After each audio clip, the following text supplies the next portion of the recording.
안녕하세요 시청자 여러분, 이슈타파 최범기입니다. 현재 드라마 시리즈 오징어 게임이 한국 컨텐츠 사상 최초로 미국을 비롯해 전 세계 83개국 넷플릭스 순위 1위에 오르는 등 흥행몰이를 하고 있습니다. 잔혹한 서바이벌 게임을 통해 오늘날 어지러운 사회와 복잡한 인간관계를 풍자한 드라마에 세계 사람들의 시선이 집중되고 있습니다. 그런데 이와 비슷한 일이 현실 사회에서도 벌어지고 있습니다. 바로 중국에서 말입니다. 중국의 공안 사법 조직에 속청바람이 불고 있습니다. 내년 시진핑 주석의 3년임과 주요 지도부 교체를 결정하는 20차 당대회를 앞두고 반대 세력을 없애기 위한 포석으로 보입니다. 지난달 29일 중국 공안부는 순리진 전 공안부 부부장의 공직과 당직을 모두 박탈하는 쌍계 처분을 내렸습니다. 공산당사에서 당직 박탈은 곧 정치적 사망을 의미하죠. 이번 달 2일에는 중국 공산당 감찰기구인 중앙기율위원회가 부정하 중국 전국인민협상회의 사법법제위원회 부위원장이 엄중한 기율 및 법률 위반 혐의로 조사를 받고 있다고 밝혔습니다. 부정하는 베이징시 공안국장 출신으로 공안부 부부장, 우리나라 법무부 장관격인 사법부 부장을 지냈습니다. 그리고 또 바른궁 탄압 전담 비밀 경찰 조직인 6.10 판공실의 수장을 맡기도 했었죠. 이렇게 나흘 사이에 공안과 사법계통의 전 현직 주요 책임자 두 사람에게 강도 높은 처분이 내려진 겁니다. 그런데 사실 이번 숙청은 예견된 것이었습니다. 지난 9월 중규위는 정치법률위원회, 공안부, 최고법원, 최고검찰원, 그리고 국가안전부, 사법부 등 6대 공안 사법조직과 31개 성, 직할시, 자치구에 감찰팀을 파견해 사각지대 없이 시정하라고 지시한 바 있었습니다. 감찰팀 보고서를 통해 드러난 전국 공안 사법계통의 문제점은 총 400여 개로 그중 약 3분의 2가 정치적 문제와 관련되어 있다고 합니다. 중국 전문가들은 이번 숙청바람의 본질은 정치 투쟁이라고 말합니다.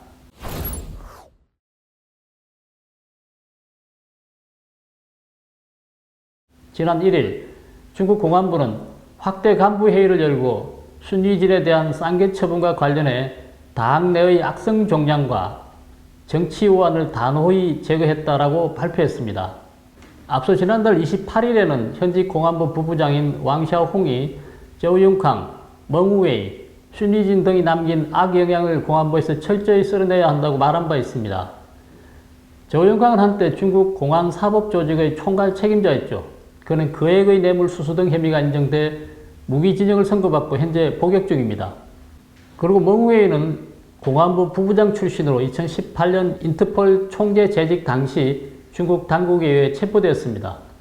그는 저우융캉의 측근이기도 하죠. 순리진은 멍젠주 전 중앙정법위 서기의 직속 부하였는데요. 저우융캉과 멍젠주는 모두 장쩌민 전 주석의 측근으로 분류되는 인물들입니다.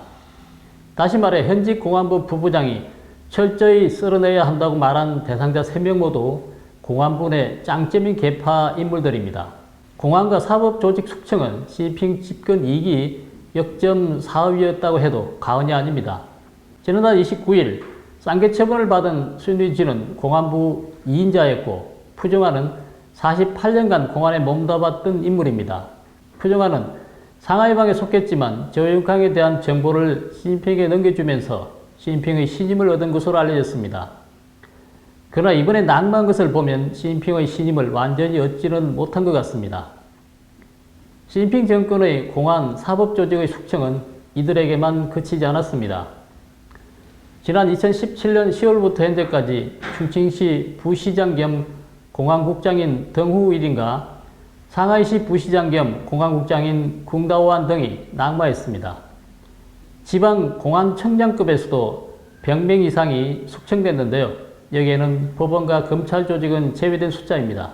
기율위원회는 순리진에 대해 정치적 야심이 매우 크고 권력관이 극도로 왜곡됐다며 시진핑의 핵심 원칙을 어기고 개인의 정치적 야망을 위해 권모술수를 쓰고 당내 개인 세력을 구축했다는 등 총 7가지 제목을 나열했습니다.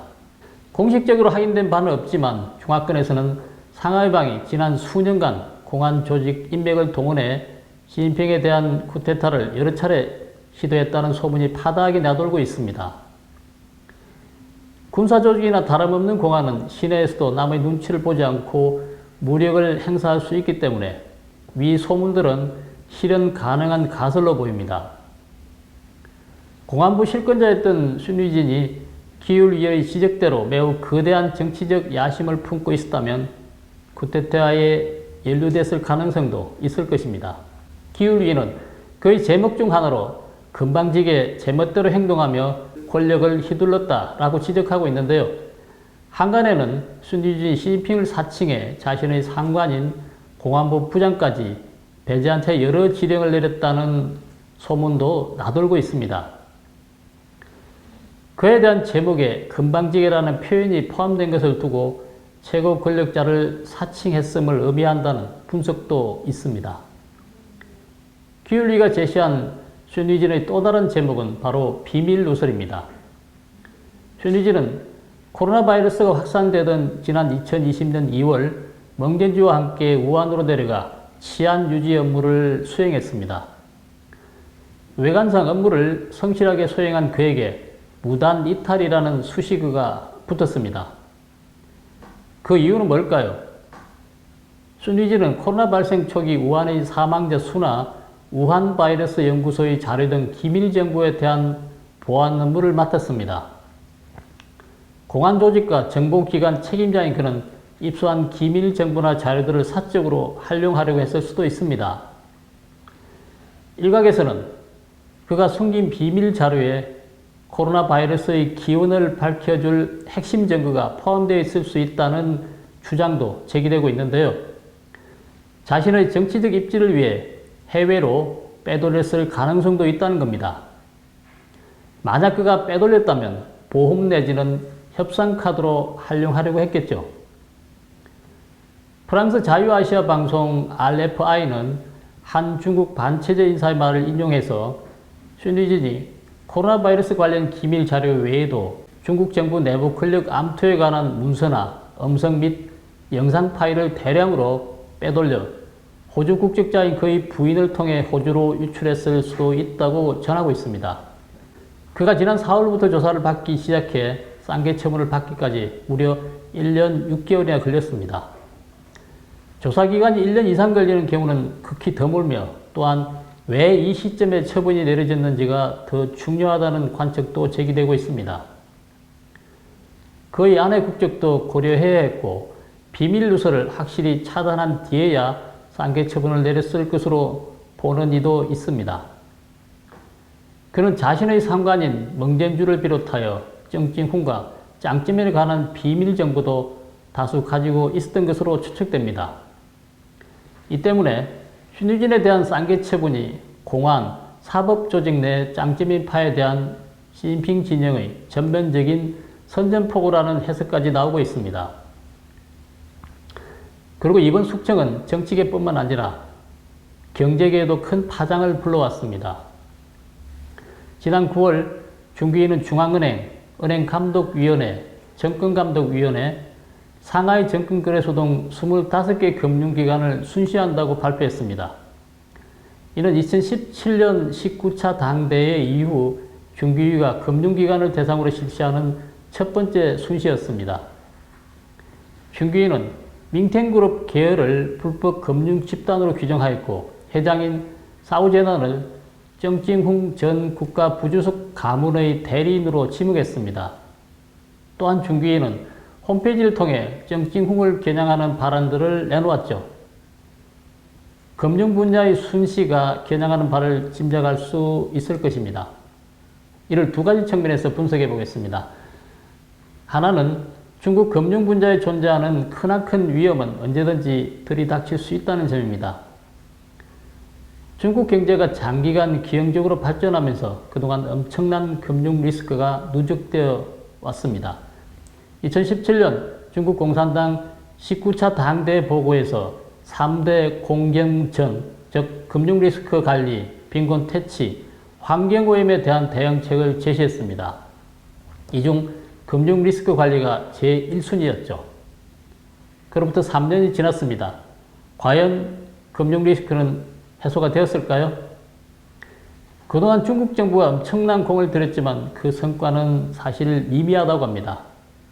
중국 당국은 지난 3월 정부 업무 보고에서 금융 등 분야의 리스크를 예방하고 해소하는 업무는 여전히 막중하다고 했고, 8월에 있었던 중앙재경위원회 제10차 회의에서는 중요한 단계적 성과를 거두었다고만 했습니다. 이로 봐서는 문제는 아직 해결되지 않았고 여전히 심각한 것으로 보입니다. 시진핑이 내년 중국 공산당 20차 당대회에서 3년임에 성공하려면 그때까지 큰 사건이 일어나지 않아야 할 것입니다. 그러나 현재 중국의 금융 상황은 안심할 수 없는 상태입니다. 그래서 그는 요즘 편하게 잠들지 못할 것 같습니다. 시진핑은 지난 1월 28일 중국 공산당 중앙정치국 집단 학습에서 각종 위험을 예견하고 예측해 각종 회색 코뿔소와 블랙스완 사태에 대응해야 한다고 했고, 7월 30일 중앙정치국 회의에서는 금융 리스크를 여러 차례 언급했다고 합니다. 관례대로라면 내년 20차 당대회 이전에 전국 금융공작회의가 열려야 합니다. 시진핑은 5년에 한 번 개최되는 이 회의에서 중국의 금융정책의 방향을 제시해야 하죠. 이번 회의를 앞두고 중국 당국의 많은 움직임이 포착되고 있습니다. 그 움직임 중 하나로 이번 금융 분야에 대한 순시가 이루어진 것으로 보입니다. 금융 분야의 심각한 부패가 이번 순시의 직접적인 원인이기도 합니다. 최근 허싱상, 허린, 우루이 등 금융기관의 최고위급 관리들이 부패 혐의로 조사를 받은 것이 이를 뒷받침해 줍니다.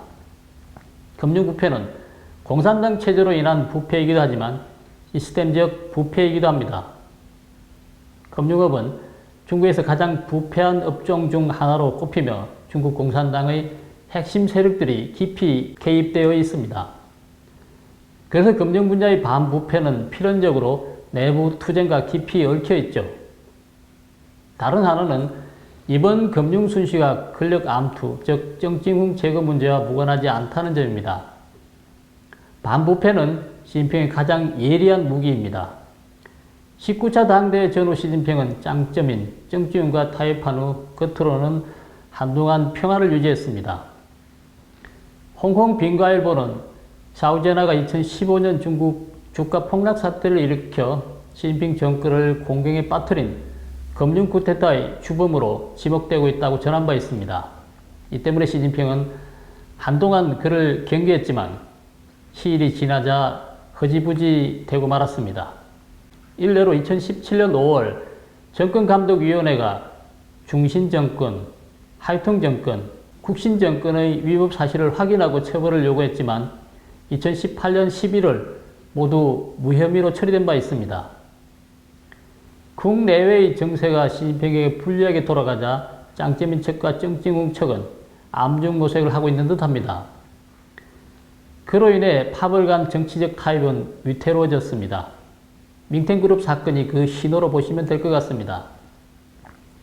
작년 7월 바오상은행 경영권을 인민은행이 인수한 후 밍텐그룹 산하 9개 핵심 금융기관은 은행 보험 정권감독 당국의 경영권이 넘어갔고 밍텐그룹 관련 리스크 관리는 종결 단계에 들어갔다고 합니다. 이를 부당하게 여긴 밍텐그룹은 위챗을 통해 엄정 성명을 발표했습니다. 그러나 이 성명은 발표 몇 시간 만에 삭제되었죠. 밍텐그룹은 성명에서 정부가 정상적인 업무를 허용하지 않았고 9개 계열사의 리스크를 과장해 경영권 인수에 전력을 다하고 있는 이유가 무엇인가라고 당국에 의문을 제기했습니다. 시진핑은 올 초인 지난 1월 22일 중기 제5차 전체회의에서 제18차 당대회 이래 당의 기풍과 청렴한 정치 건설, 반부패 투쟁에서 역사적 성과를 거뒀지만 상황은 여전히 심각하고 복잡하다고 말했습니다. 그는 또 최대 리스크인 부패가 여전히 존재하고 기존의 부패가 철저히 척결되기 전에 새로운 부패가 발생하고 있다고 했습니다. 특히 정치 문제와 경제 문제가 얽혀 당과 국가의 정치적 안전을 위협하고 있다고도 했습니다.